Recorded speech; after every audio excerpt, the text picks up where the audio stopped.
Hi yogis, welcome back to another episode of RunYogi Diaries. This is your host Santosh Shiva. I hope you had a wonderful week and you also got some time to play, swim, bike, run, whatever is your thing. Every week I bring you conversations with people who are on a journey of well-being and endurance. I hope they spark some possibility in you, leave you with some tips and perhaps some inspiration to perspire. If you like this channel, consider subscribing to it, hit like if you like this video, and leave your comments below and let us know what you think. This episode is also available on all major podcast platforms if audio is your thing. In the house today is a 18-time Ironman, an Ultraman, triathlon coach, race director, an incredible athlete overall. My first triathlon this year was a race he put together. One could see the passion and attention to detail. I just loved it. That got me curious to learn about his amazing journey. We get behind the scenes on how it all began for him and how it became a central theme in his life.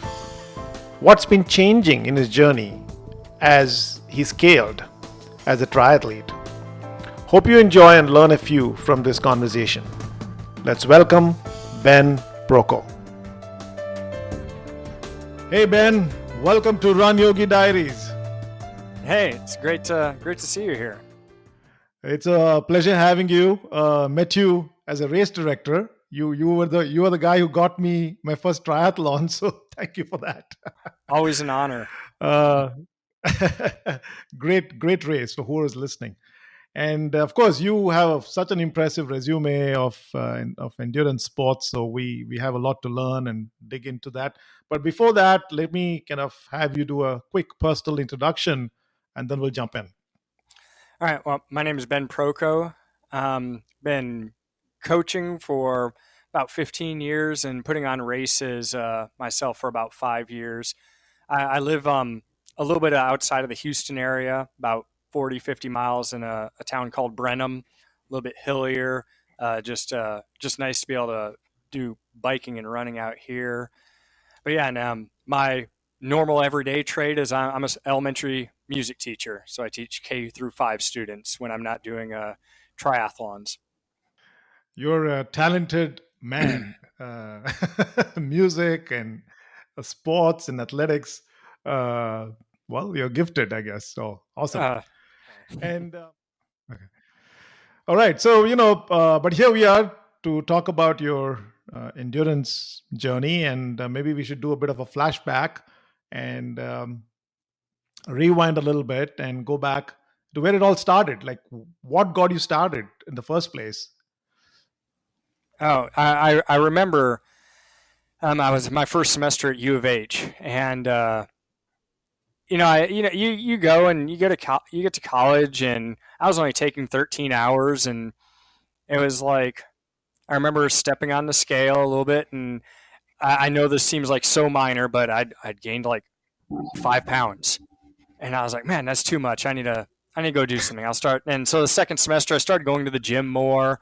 And the crazy thing is, I was actually taking 22 hours my second semester there. I mean, I just stayed crazy busy. Didn't have all the marching band and stuff. That was kind of one of the reasons I kept an easy load.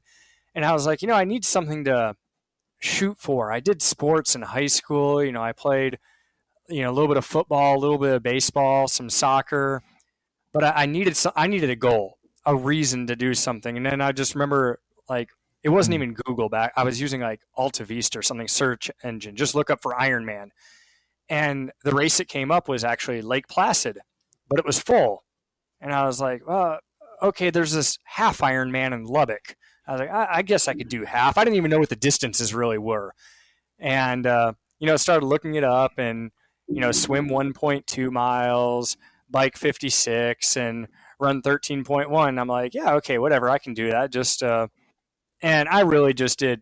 I was doing elliptical most of the time. I didn't even own a bike then. And I knew I could swim a mile. I swam a mile in Boy Scouts. I wasn't a swim team or anything, but I knew I was like, hey, I can side stroke this thing. And I ended up going, and I signed up for it. bought a bike like maybe a month before, had to borrowed a helmet, and showed up there and just got absolutely obliterated. I remember starting to swim, and it was just absolutely brutal. The start, I wasn't used to that. And then this was in Lubbock, where you'd consider it being flat, and there was 8 Mhm. challenging hills. Uh, I didn't even realize until Wow. years later that I looked at one of my pictures, and I didn't even have a water bottle cage, meaning I didn't take any water out on the bike. I must have only been drinking it at the aid stations. Like, I can't remember a lot of things about it. I'm usually pretty detailed, but I think my mind blocked a lot of those. And I remember looking at my watch on the run, be like, "Hey, I got to finish in 8 hours," because the cutoff time for a half Ironman, they were called half Ironman back then. They weren't even called 70.3. Mhm. Was 8 hours. I think it's Mhm. 8:30 now. And I'm looking and I'm like, man, I got to keep on. I got to walk like a 14-minute mile or something. Like, I couldn't run. My knees were shot. Everything was just torn up. And I ended up finishing. And this is the only race time I can pretty much tell you to the second is I finished 7 hours, 59 minutes, and 20 seconds. And again, it wasn't Wow. like till almost a decade Wow. later that I looked back and I'm like, technically, I got last place. I was the last official finisher. No clue. And this is like, so I can say I got last at a race. I just had no clue that I was even, I just remember finishing and I remember saying, I'm going to come back and do this. As I was like beat up in the car, my dad's driving me home, who was worried to death because they're like cleaning up the aid stations and I'm still out there. Um, the tracking wasn't like it was now. You couldn't just pull up. This is in 2001. So you didn't Mhm. just pull up like your iPhone and look to see where Mhm. things was. There wasn't even like, I don't even think there was cell phone reception down in this canyon. So it was a pretty memorable event. Knees hurt for probably like 4 months, but I said, "Hey, I'm coming back and I'm doing this." And I went back to I've done that race like 17 or 18 times now out in Lubbock. Yeah, that's epic.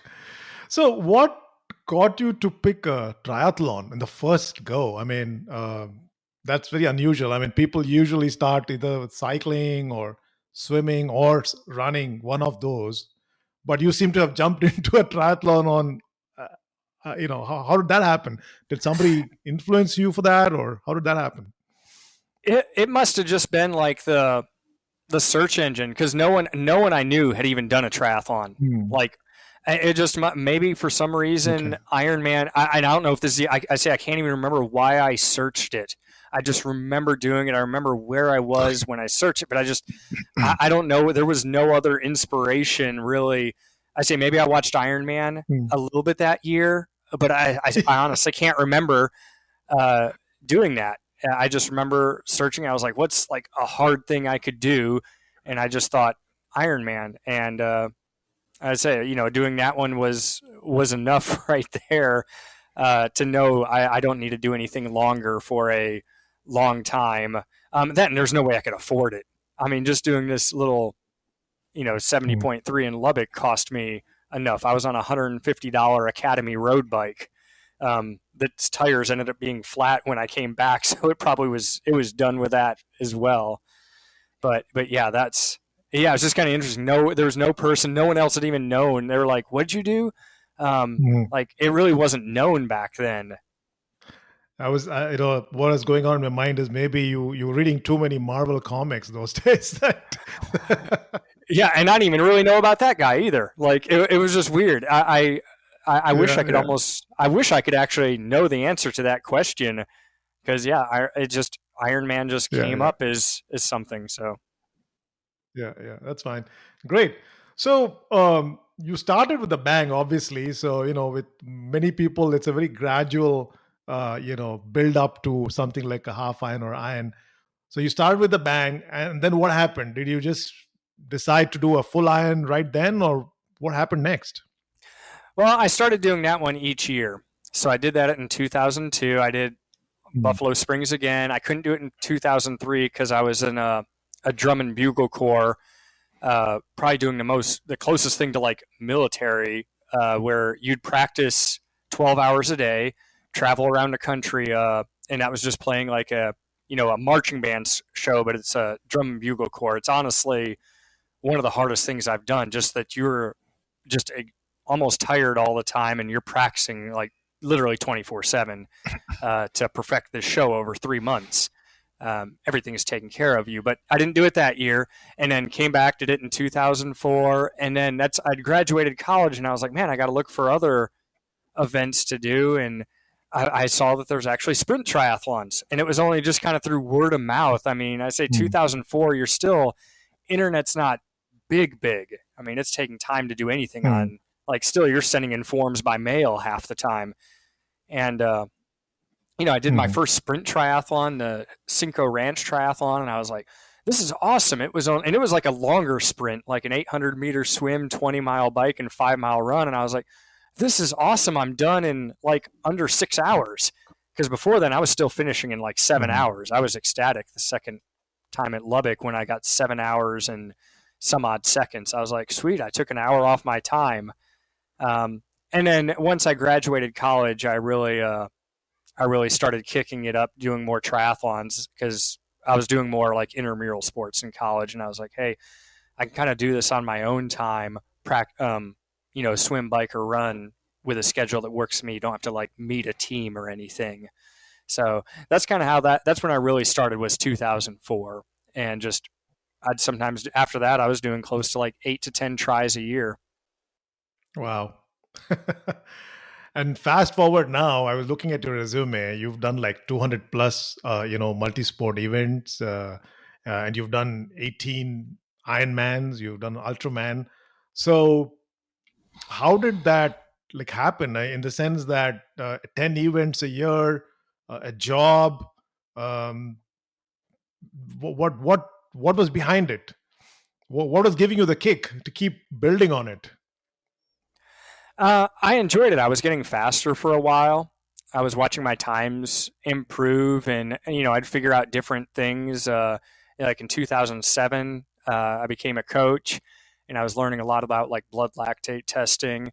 And then finally, 2008. Well, this is 2007. I decided, me and a friend, it was like, hey, let's sign up for Ironman Arizona. It was funny because I ended up not signing up for it, and I was ready to click the button to sign up. So, um, I wasn't sure if I was ready. But then again, I really was. It was just a matter of like taking that next step, and took that on in 2008. And really, what kept it going was just a steady. I was just doing one a year. I mean, it was a lot with the travel and everything, and I was almost gonna. I was so close to taking a break, because 2010 I was. So 2008 was the first one, just epic experience. You know, just the first time is just amazing, no matter what your path is. And then the second time, I had to push really hard to get a PR, and that really mentally drained me. Third time, I was like, I really don't know if I want to do this anymore. And then all of a sudden, Ironman Texas opens up, and it's like right in our backyard. So then I started doing that. And then they opened up the Ironman Legacy, and I was like, you know what? I'll try to qualify for Hawaii. And I just never had that race. Like, I might have had close to the fitness, but the times were dropping. It used to be 10 hours would get you in my age group. Then it starts going 9:45, 9:30, and then it was getting down to where you almost had a 9:15 to qualify. You're almost bordering close to low level pro qualifying times at that. But they had the Legacy, and I was like, you know what? I can do that. So I started looking for more races to do so I could just get there a little bit quicker. Had 11-week span where I did 4 Ironman races did Texas, Ironman Coeur d'Alene, Ironman Boulder, and then Ironman Lake Placid, and then in the next weekend, Ironman Boulder. So I did back-to-back weekends, and that was 2014. And I say that was getting me set up so I could kind of realize that dream of going to Hawaii. Because even back then, that first half Ironman I did, they actually had slots to the Ironman World Championship. You could qualify for Hawaii at a 70.3 distance. And I say it just never came out for that, but I was like, I'd really like to go there once. And I finally did get to do that in 2017. So, you said you were getting better, you're getting faster. Obviously, you were enjoying it. Uh, what was in your, like, from a perspective of people who are listening to this, what in your opinion was key to getting you faster? What were you changing? Was it training strategies? Was there any specific you can talk about that helped you get better at it? Man, it was just really a little bit of everything. There's a lot of different things that it's. I would say the first thing was just being consistent. Um, just being Mhm. consistent with a training. Not that there had to be any like special mega session, um, but consistency. And then if I were to tell like when I do talk to people like about coaching, just in general, I say a lot of times too many people do things that are like their hard is too easy and their easy is too hard. So this is hard, this is easy, and really it should be like Mhm. this. Your hard needs to be hard. And then your easy, a lot of people don't take their easy Mhm. workouts easy. Like you should be able to have a conversation on your easy workouts. If you can't, you're going too hard.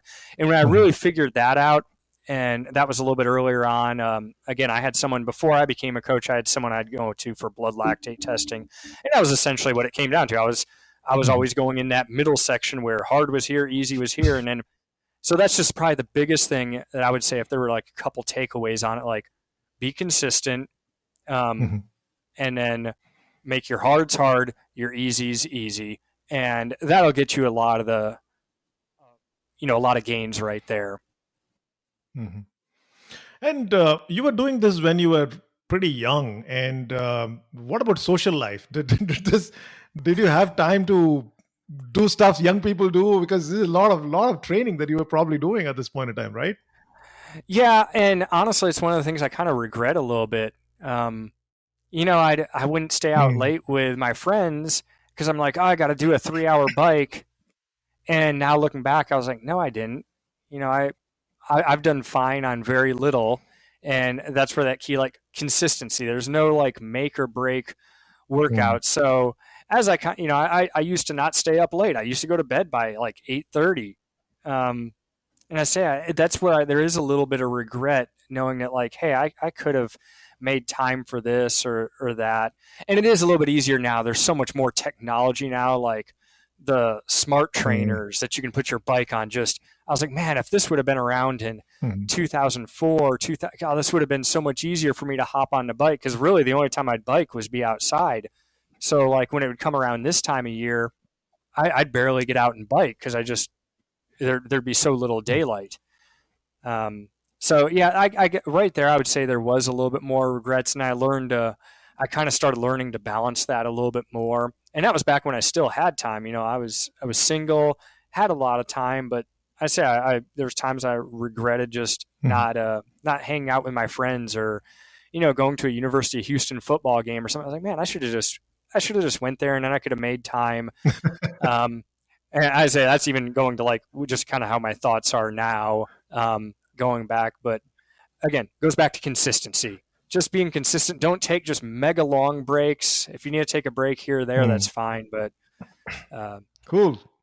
So moving forward, coming back to your journey itself, so you started doing these, 10, whatever, 10, 15 events a year. You've gone on to Ironman, the Ironman wagon. You started doing that, and then you also went on to do the Ultraman, right? At some yes, point. When was that? I did the Ultraman in 2015. So I'd come off those 4 Ironman races, and the two back-to-back ones, and I knew I was going to get into the legacy, uh, which the legacy program to go to Ironman. I was hitting that in 2015 as well. So I was like, you know what? I'm going to qualify for the legacy, but even like Ironman Boulder was my last one. And I put a lot of training in for that because I was like, you know what? I'd still like to just qualify with a time. And I really went for it. And it was funny. It was the first race I ever got a flat on. First, I mean, over 100 tries, and I never had a flat. And then here I get a flat 100 miles into Ironman Boulder. Um, I was impressed. I was proud of myself. I changed it in 5 minutes, a rear tire. Uh, And then I freaked out a little bit Wow. because I filled it up with CO2, which is, cold condensed air, and it was burning hot that day. And I was like, man, did I overinflate that thing? It's going to completely blow out. But this is where had a little issue. I decided I saw that I could still finish the bike in 5 hours. So I pushed those last 10 miles a little bit, which was a huge mistake. Get out and around 10 miles on the run. I'm like, man, this isn't my day. It's not a day I'm going to qualify. I'm dropping back way too much. And then I thought, you know what, there's that Ultraman. I put in all this time already. Let me just dial it back, get done with this race. You know what, I'm going to train for that. That's in about 6 weeks. And I ended up doing that. Didn't really put much more in training wise. I knew I had to be prepared for those who don't know, the Ultraman, it's a 3-day triathlon where on day one you swim a 10K and then bike 92 miles. So you're almost doing an Ironman bike, just minus about 20 miles on it. And then day two is a 172-mile bike. And then day three is a double marathon. So 52 point whatever miles. And I got some good training in for that. I never swam the whole 10K, but I did where I did a couple 5K swims like in one day. That's just how the pool wasn't open long enough. So I'd swim 5K in the morning, 5K in the afternoon. And I was like, okay, I can do this. And that event was just one of the most memorable events I ever had. I thought it'd be lonely. There was only like 10 of us at the start line. And I thought, man, it's going to be a lonely 10K swim, but you have to have a paddle escort. And it was my wife and my dad in a canoe, and they did phenomenal. They told you, like, hey, have them, they paddle in a straight line, and then you just sight off them. And it was so awesome because every time I had them on my left side because that's where I like to breathe. And every time I get to see like two people I care about so much every single breath. So it was the most awesome swim. You do an Ironman with 3,000 people and you don't know anyone. Like there's just all these people that you're running into the whole time. And here it's just constantly seeing, the people I love. And it was funny. I hit my 2.4 miles and I looked and I was like, I just had my fastest Ironman swim right now. I had already beat my time and I felt great. And I was the first one out of the water. I saw I could almost do it in 3 hours and just fell a little bit short. I tried not to chase it. And then the bike, that was a crazy hard course. It was Marble Falls and it's hilly. That first day was pretty brutal. I could tell being in the aero position after swimming 10K was a whole different thing. Little training tip here. Everyone says to practice the bike to run. It's called a brick, which is part of the reason we have the name the Brick House triathlon. Not many people practice the swim to bike. And they wonder why they don't feel good in the aero position on their bike. Well, go and swim 2.4 miles or swim really hard and hop on your bike and see, you'll notice that aero position might not feel the same. So I definitely was feeling that. So I made an adjustment. I had my crew was my dad, my wife, and then a good friend of mine who is a bike mechanic. And I was like, hey, let's raise the aero bars up about like an inch. I have to do 172 miles on this thing. There's no way I'm going to stay in aero the whole time. And second day was just epic and hard. It's hilly, some rough chip and seal roads, and there was 80 cattle guard crossings that I had to make over. And there was actually several low spots where water was running across. And I ended up winning that day as well, and I had an hour lead on the second place person. But I was feeling it that day. Like my stomach had started churning up. My wife was keeping track of every calorie, and I made again a mistake. I was like, I'm going to bank a few calories. Shouldn't have done that because around mile like 120 or something, my stomach's getting gurgly, and it took all night for like that to settle back down. And then on the run, there was one guy, he'd done several Ultraman races and he was a very good runner and he took off. And I was like, I'm going to stick to my goal. And halfway it was looking okay, but right around mile 30, 32, it was pretty much, I told my team, I was like, hey, I got to walk like for a good amount. Like I've never ran this far. I'd ran already 8 miles farther than I ever had. I was like, I got to walk for a while. And I just kind of watched that lead slip away. He went and finished, and he put a phenomenal run. A double marathon and finishing it in I think under 9 hours on a hill, like crazy hilly course. Um, it was just such an epic event, and I almost missed. I almost got a DNF because if you don't finish any of those days in 12 hours, you get a DNF. And here I was sitting in first, and I still had to finish that last day in 12 hours, and it was getting closer to like 11 hours, and I was like, man, I gotta walk it. And I finished. It was, I had never been so tired. Like my legs didn't work for at least 3 weeks. Like 3 weeks, I did a sprint try later, and I could still feel it. Like my legs were just so tired on the run. It is definitely Wow. something, and it'll exploit your weakness. Like if you're not a good swimmer, on like the Ironman where you Mhm. can bank time, just like I did this last race, I was able to bank time with my swim and bike because I was still decent at Mhm. swimming with the technique, and the bike I could still I just have enough speed that I could walk the whole marathon and I still finish with a couple hours to spare. Mhm. You can't do that in Ultraman because of them being separate. If you have a big weakness, you're not Mhm. going to make that day's cutoff. If you can't swim well enough, you're not going to have enough time to finish the bike. So I really liked it, and just the team aspect. It felt more like, like I was a NASCAR driver Mhm. and had this pit crew. Like if anything went wrong, they were going to take care of me. Like I had spare wheels. Something happens, bam, I got a fresh wheel on here. Um, it felt like, Mhm. being in a pro tour or NASCAR type thing. And you get to do an Ultraman by invitation, correct? You have to qualify. They invite you. It's not like anybody can sign for Ultraman, right? Yeah, I mean, they're pretty much going to want you there. But yeah, they want it. You like put in something, and most time you'll get into it. Yeah, but it is by like a invitation. And they were just making sure that you could kind of do respectable at the event. That's why they ask for a couple, like an Ironman finish under 14 hours, which technically now I wouldn't have. And that's what I was saying. Like my 14:59 finish, I'm telling you, I can't, there's no way I could do an Ultraman right now. There's just, I know I couldn't. So yeah, they have that. And I would love to do the world sometime, but that's like, you're talking about like, again, if we're already going to the future, like that's more like 5 or 10 year type thing after the kids get, if I were to go that route again. Yeah. And in terms of how you make decisions, right? Are you someone who's very impulsive about these things, saying, somebody says Ultraman, and you say, yeah, I want to do it. And then you figure out how to get it done? Or are you someone who kind of envisions this and says, oh, yeah, I want to get to Ultraman one day and I want to keep doing this? So how did you make these decisions about scaling your endurance journey?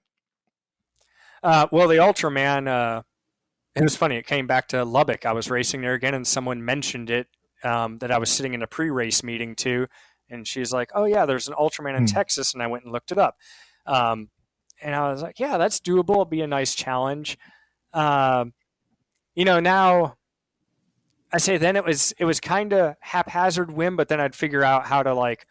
I wasn't planning on doing it, and then here it was like, okay, I got this fitness, this huge base of fitness. Let me go and Hmm. do this. You never know when it might come up again. It worked with the family and everything. At that, I mean, I didn't have any kids at that time, but it worked out well to do that. Uh, I mean, just to kind of go back to my first like, as much as the first Ironman or the first race I ever did was kind of something, the first marathon was even a more ridiculous story. That my dad's Saturday morning, my dad's looking at the newspaper in January, and he's like, "Oh, hey, there's the Houston Half Marathon," and this was like two. I've done Lubbock 2 years, and I was like, "Oh, half marathon? No, I'll just do the full." And I drive down to the George R. Brown Mhm. Convention Center, sign up because I was playing in the U of H basketball band. And so just on my way to the game, I go and sign up for the race that's tomorrow morning. Like only doing like my general like just workout routine. I'm like, yeah, I'll just run a marathon. Totally like How I Met Your Mother. Like step one, you start running. Um, and I mean, I even after that basketball game, I even played a pickup basketball game with the band members for like an hour. I was like, okay, I'll go do a marathon tomorrow, and you can just imagine how painful that was. Started off, and I was like, this isn't too bad. This is a lot easier than having a 56-mile bike before it.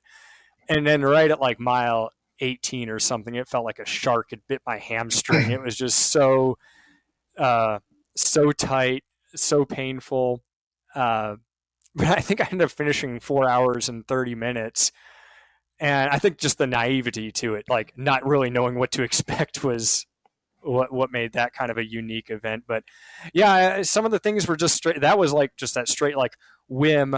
I would say now I plan things out much more, like going into it, just because I don't want to tear my body up, because it wasn't good for my body. I mean, my knees were shot again for weeks, just not training for it, not having really endurance background at that point. I mean, back then I was only throwing down like a 7-hour half Ironman. I wasn't an endurance person by any means. So I would say I plan these things out much more. But I mean, I guess it's kind of a cool story when you look back, like just signing up 12 hours before a race or something like that. Yeah. And pain. Talking about pain, right? You've done such big events. You've put yourself out there. Some well trained, some not so well trained. You've done Ironmans in different terrains. You said Boulder. Boulder must have been very hilly. You live in Texas, not the most hilliest or the mountainous regions in the world. So how do you deal with the low points in these races? Do you ever deal with it at all, like pain caves and that kind of stuff? What Oh, have you come up with some kind of a strategy? you got to find something that motivates you. Um, I say there's Mm, always with an Ironman, with any long race, you're gonna have highs and lows. Um, mhm, and with the highs, you just want to make sure you keep yourself in check and not like think you're like Superman all of a sudden, because then you're gonna have to pay for it later. But the lows is just mhm, managing it. And every time there's different. The lows are different every time. Whether I'm like having a race where it's my best PR race, there's lows to it, but the lows are different. Just as opposed to like this last one I did where it was almost like, why am I even here kind of thing. It's like, oh, I just rather be done. The finish line is right there, and why do 2 more laps on the run and spend, like, I'm already looking at the time, and that's almost a mhm, bad thing. Like, oh, this lap took 2.5 hours, and I got 2 more to go. That's 5 hours of just walking. Um, so you have to find out what motivates you. Sometimes think about kids. I mean, I remember thinking about at that race, I was like, man, my daughter's birthday's tomorrow. Okay, that's something to look forward to, and it kind of takes your mind mhm, off of it. Usually I've had people to walk with and stuff, but with this, or even jog with, but I just couldn't even jog, and there was a huge turnout. But yeah, just finding something to motivate you, and a mhm, reason why. And the biggest question I always ask myself is, am I going to have any regrets about this when I look back? mhm, Am I going to regret that I slowed down? And sometimes I'll say, no, I'm not. I don't mind walking right now. I'm not going to mhm, regret this one bit. Uh, it's kind of one of the reasons I also like sprint tries, because there's not really lows on like shorter distance races, but there's times where you're going to have to dig so deep that it's just incredibly painful. Uh, it just comes to mind a duathlon. I was hanging on. This guy outran me on the first run by just a little bit, and then he was ahead of me on the bike. I out transitioned him, and then he passed me on a bike, and he was a very strong biker. And I was like, just stay with him. Just stay with him. There was no one else even behind us. It was us two. And just do everything you can to stay with him. And then I get off the bike, and I'm already tired, and we still have 2 more miles.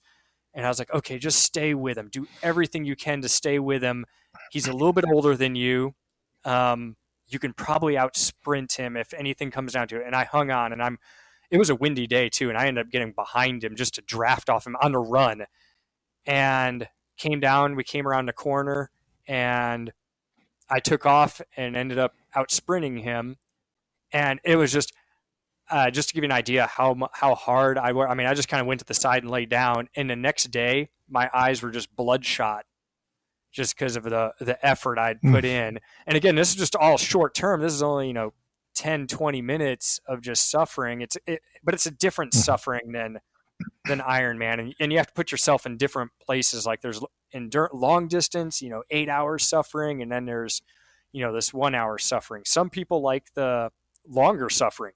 They don't want to do sprint tries. I'm kind of the opposite. I like the short, get it done with kind of suffering. But again, find what motivates you. And I say, ask that one question.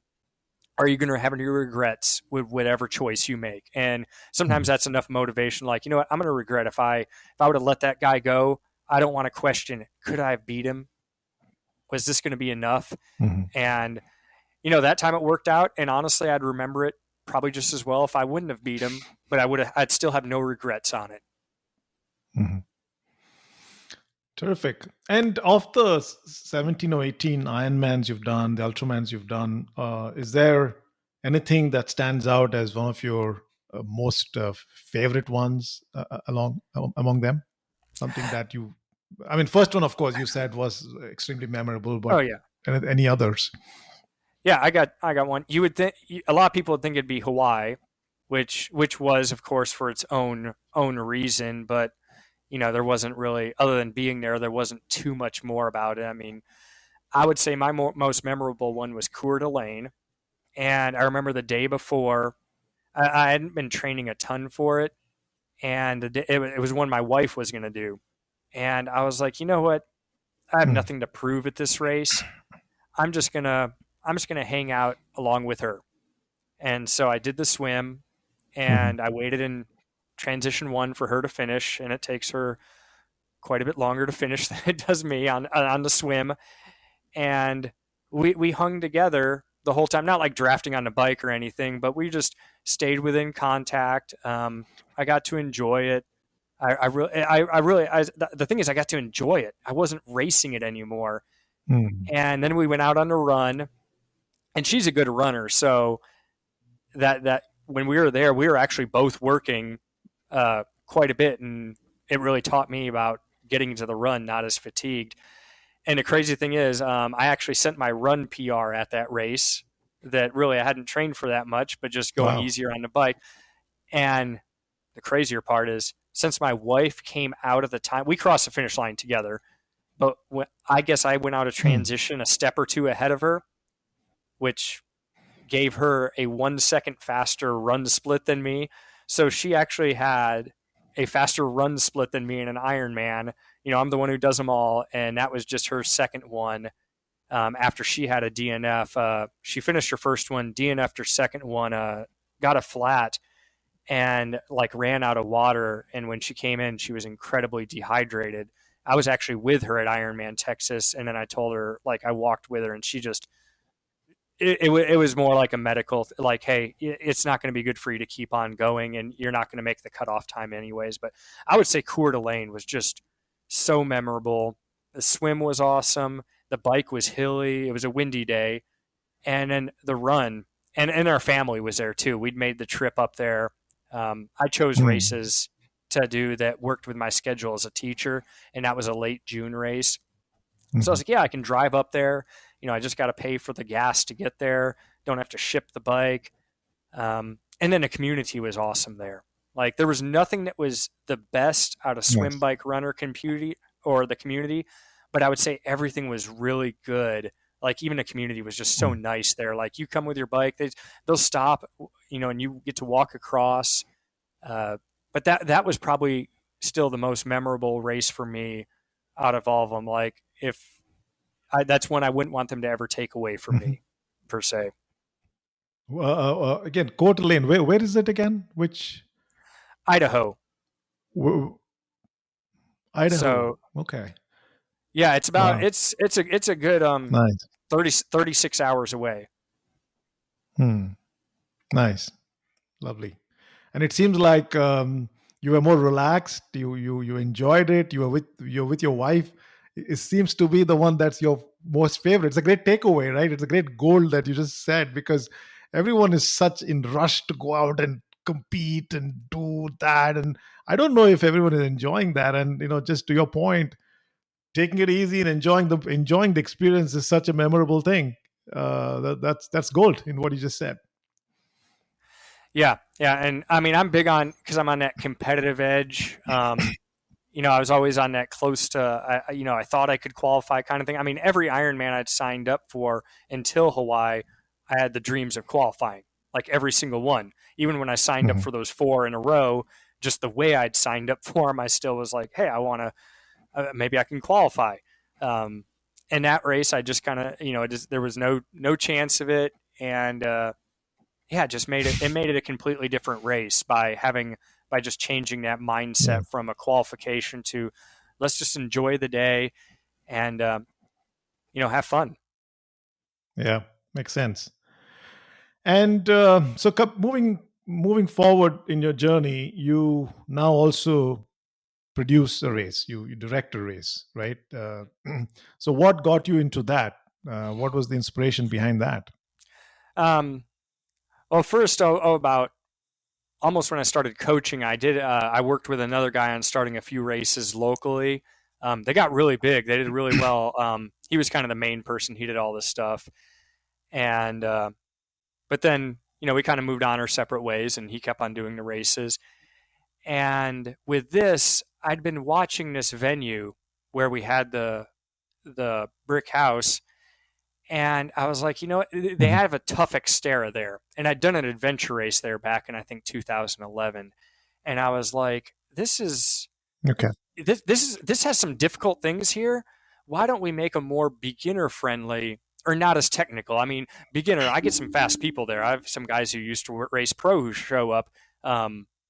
But let's do one that's not so technical so more people can do it and enjoy it. Mhm. And I talked about it for years, and I'm bad about kind of talking about ideas and not pulling the trigger.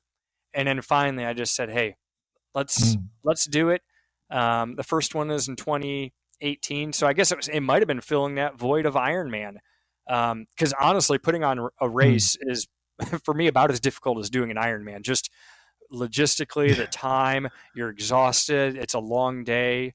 um, you get very little sleep.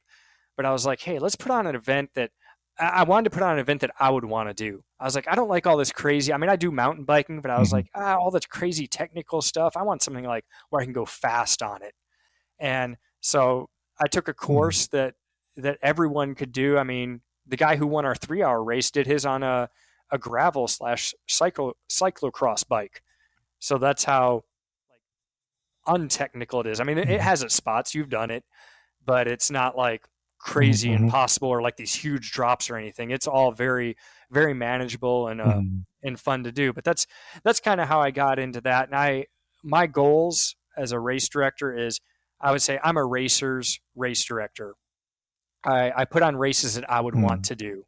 I look at things from a little bit different perspective because I've done so many races and I've done so many different types of races. I've done, um, you know, over 100 triathlons, getting closer to 200, but I've also done like probably at least 50 adventure races. And I do more of them, but there just aren't as many around as there are triathlons. So I say between all of them, I'm taking a little bit of everything that I've tried, like things that I've liked, things that, kind of have my own personal touch to them, and tried to bring it to the Mhm. racers. And again, I'm not trying to like compete with Ironman and everything. I'm not doing like huge medals or anything, but I kind of go for the experience. Mhm. I put things on the course that people would remember, like going up that hill off the lake. You're going like straight uphill for a second. That's stuff that people remember. Um, and I said that's what the Ironman things. I remember the times where there's adversity versus like when everything's just going perfect. You don't really remember those. So that's what I Mhm. kind of look Mhm. for in my Mhm. Makes races and sense. trying to bring that to the athletes. Yeah, and I think you do a great job. It was also I think the thing with races is it's very easy to displease people, right? Everyone is at different states of mind. They've worked hard for the event, and any small nagging issue tends to upset people. So it's not easy to put together a race and make sure everybody has a great experience. And I think it's a lot of hard work. So thank you for that. It was a great experience. So Thanks. it's not easy. And I had Chris McWaters on the show before, and I was talking to him the same thing. For example, he was talking about a race when the porta potties just didn't show up, Oh. and that's the worst nightmare for a race director, that there's no porta potty shows up. Like, man, that's so we take that for granted as people who participate in races. We take a lot of that for granted. Things work and we're all happy and we go home, but there's a lot that goes behind. So really impressed that you've taken that on. So thank you. And you got in your coaching itself, so you said you've been coaching for a long time, right? 2007 onwards. So is that, I mean, teaching, your school schedules, coaching, racing, how do you juggle all of that? What's the um, secret sauce? just trying to create balance with everything. Hmm. Trying not to take on too much. Uh, I love teaching band. I did that for a long time, but elementary music gave me a little bit more time to balance all that. And like I was telling you before we start, I've had a wrench thrown in this year with our buses. We have like our school district has 130 bus shortages, like driver shortage. They're short that many drivers. So sometimes I'll be Hmm. 15 minutes late. Other times I'll be almost 45 minutes late, and that really threw a wrench in my personal training. I'll always put others ahead of me, Hmm. and that's why even though like training for the Ironman, I didn't get the training in because I had like leading up to the race, I didn't work out for 10 days just because I was trying to finalize everything on the race. And small races like Hmm. you said Chris McWaters and stuff. We might have people that help us out, but we're not. I say we're not like some of these major races where you got everything. I mean, Hmm. we're doing a lot of the stuff like ordering porta potties and making sure the Hmm. medic is there. And that's actually probably my biggest. Porta potty is a big one, but I would say the medic is number one Hmm. because people can find a way to go to the bathroom, honestly. But if something happens and you can't get help to them, that would be that's always my biggest fear. Because the first race I did, I had the medic call in at 7 p.m. that they had the flu and couldn't make it, and it was also a night we were Hmm. getting like 7 inches of rain. This is my first race ever. Wow. The dirt in your shoe do, Wow. and like I'm calling everywhere trying to find someone to come out there. And I was like, you know what? I can go with weather, I can do with this, but I can't have the race if I don't have a medic there. Hmm. And I remember Ron, who does who's a race director for the Cypress Triathlon. He stepped up and he found me someone. So I give this guy a call. But yeah, there's just a lot of stresses, and even as well as you can plan. I mean, I get better and better at planning them and getting more prepared. But it's like there's always something thrown in there, and it's kind of exciting. I mean, I've even been fortunate to where when I've got everything set, I've been able to kind of participate in my own races. I did that in a duathlon. Everything was like really set and got to go out there and if I need to pull out to go do something, that's fine. But I mean, I kind of got to enjoy it with everyone else. And again, I like to see it from the racer's perspective um, and see how Hmm. that goes. But yeah, juggling everything is always it's always a challenge, and that's why I really stick to only like 2 races. I try to not take on more, especially when other people are going to suffer with it. If it's me suffering, I don't care. Um, but I don't want other Hmm. people to suffer because of my lack of planning and lack of having time. So things I got to take care of. My wife, my kids, and my athletes I coach and the races, and of course, Yep. I work hard at school. I rarely miss days. An interesting note that Hmm. I've done 18 Ironman races, and I've only missed 4 of those races 17 and a half days. That's the number of days I've taken off to do the races. I try to time them to where I rarely have to take off work. And for me, it's not work. Being an elementary teacher, that is kind of another family for me. I want to feel like I'm there Hmm. for them, Hmm. and I just think that's important in that field. Yep, makes sense. And what you do hopefully also inspires the kids because hey, we are asking kids to lead an active lifestyle, and here's a teacher who's doing all this. Hey, look at it and get inspired, right? Yeah, I try to lead by example. I think that's the best way to go. Mhm, Whether it's I'm like, hey, you can do music and you can be physically active, and I even try to like inspire the teachers. You said earlier, gifted. Me being gifted, and I feel like I'm just so far from that because I really feel like I'm average. Like I got really good at playing the trumpet, but then when I went to college, I found out there's a lot of mhm, people better. There's people who can practice half as much as me and they're twice as good. I mean, I got to see what like talent was, or someone who had perfect pitch, who could just name a note out of the blue, which is just a crazy thing to see. mhm, And then, even with Ironman, this racing, there's always, I see these young guys come up that were my age when they start, and they blow the socks off me. They do a few races, and mhm, they're able to run a 5:30 pace off the bike for a sprint try. So I feel like everything that I've got has been with a lot of hard work. And I mean, I guess if I was mhm, gifted in one thing, it's just like perseverance, like being able to push through and not give up on mhm, anything. Uh, but yeah, it's mhm, you gotta teach a work ethic, and that's what I tell my kids. Like, hey, if you know be nice to people and work hard, that'll get you so far in mhm. life. Yep, makes sense. So, what next for you? Where are you headed with regards to your endurance and fitness? Um, I've been pushing it a lot more to doing getting a lot more into strength routines again, lifting weights more Mhm, because I felt like I was in my best shape right before I started doing Ironman racing. Like I was out of college, I was very strong, but didn't have a lot of endurance. And then mhm, there was a point where it was kind of shifting through where I could kind of do both. I'd go out and play a flag football game, and then go and do a half Ironman. And I was like, you know what, that was my best shape. Even though I didn't get the fastest half Ironman time, I think I was finishing like 6 hours back then. I felt like I was in the best shape. Like I could do anything. I'd go play a softball game if I wanted to and not worry about just blowing up. So I kind of want to get back to that. So my priority workouts are my lifting mhm. workouts, which the great thing with those is I can do a set lifting Okay. and then do something with the kids.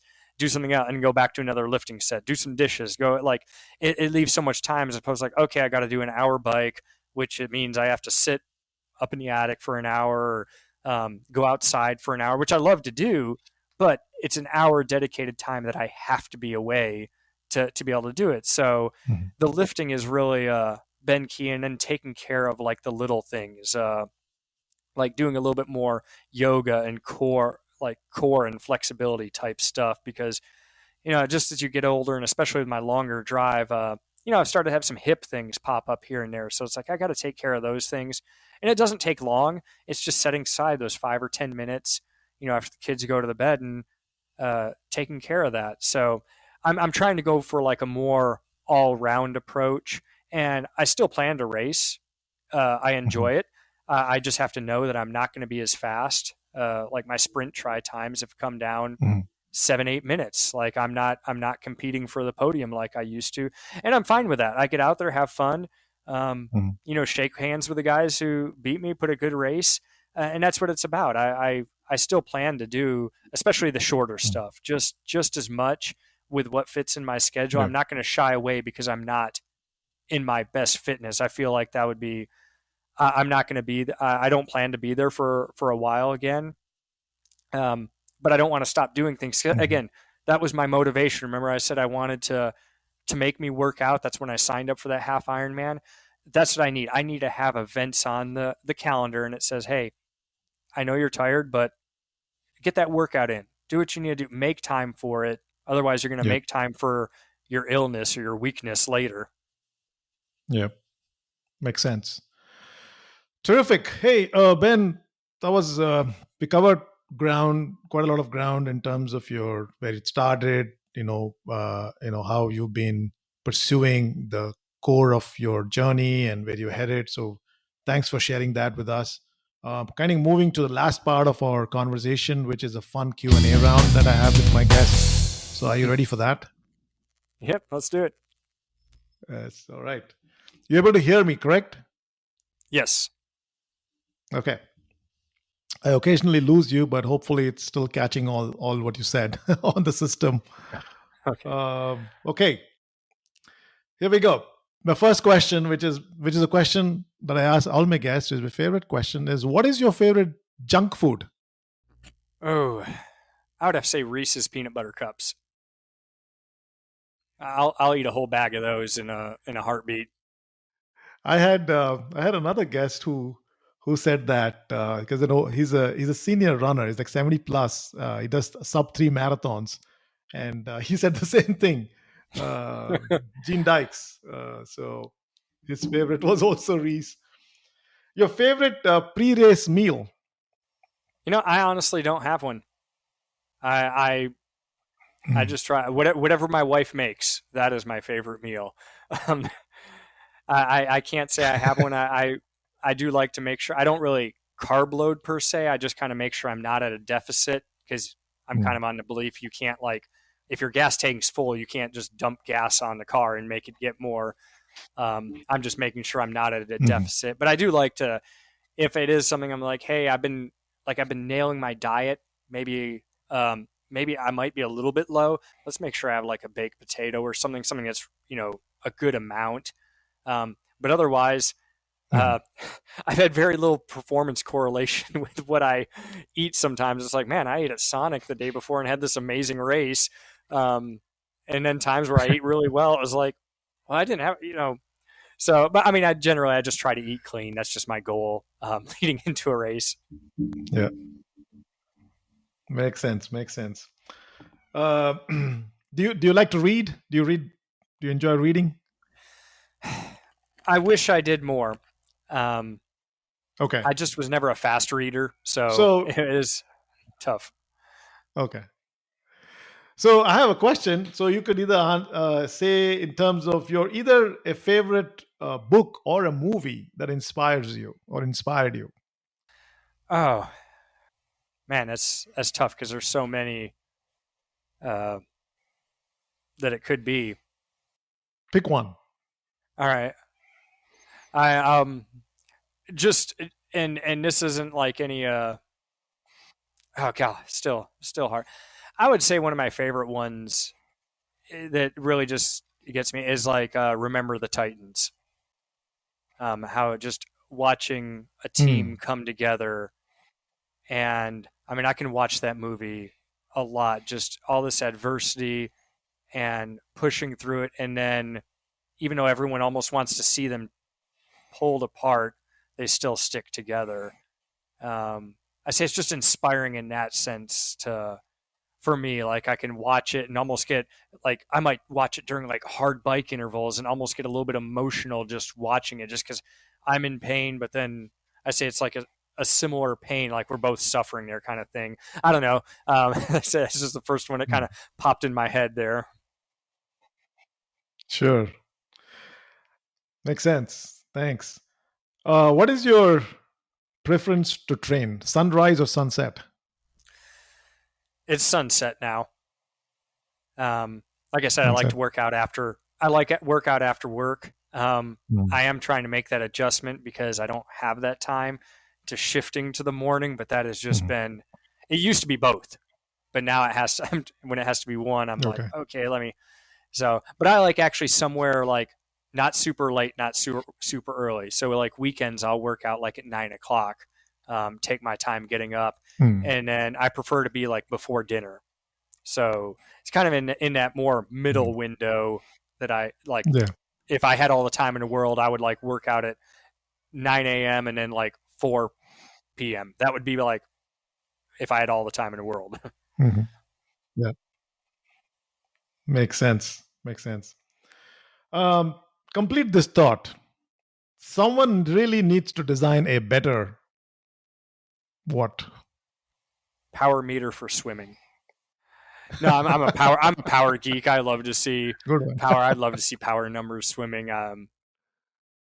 Again, that's off the top of my head. I Nice. say You I'm know a they have. data geek. Sorry. Go ahead. I say I'm a data geek. Yeah. They They do have actually. those. They do. My trainer that I swim on, the swim trainer, gives me power, but I say it'd be kind of cool to get it to where it could be accurate in the water. Again, it'd be really hard. There probably is something that's similar to it, but I said that'd be my one thing that I think would be really Yeah. cool. Terrific. Cool. Hey, you did well. Thanks for sharing a bit more about yourself with us in the Q&A. We're coming to a wrap up here. I want to give you the last word in the show. Any final comments to the audience? Just pick something and go for it. Don't be afraid of failure, because it's really not a failure if you put the process in beforehand. Don't think that a DNF or not finishing is a failure. You're going to be better off for what you did, and I think that's the biggest thing we can take away. Whether adults, kids, everyone, they get afraid of that failure. That's part of life. But again, if your fitness is getting better, you didn't fail. So that'd be my biggest thing, just for if anyone were to take anything away from this. Terrific. Great message. Hey, Ben, thanks a lot for, again, taking your time out and sharing yourself in the show. I'll let you go ahead and enjoy the rest of the evening. And thank you so much. And we'll stay in touch.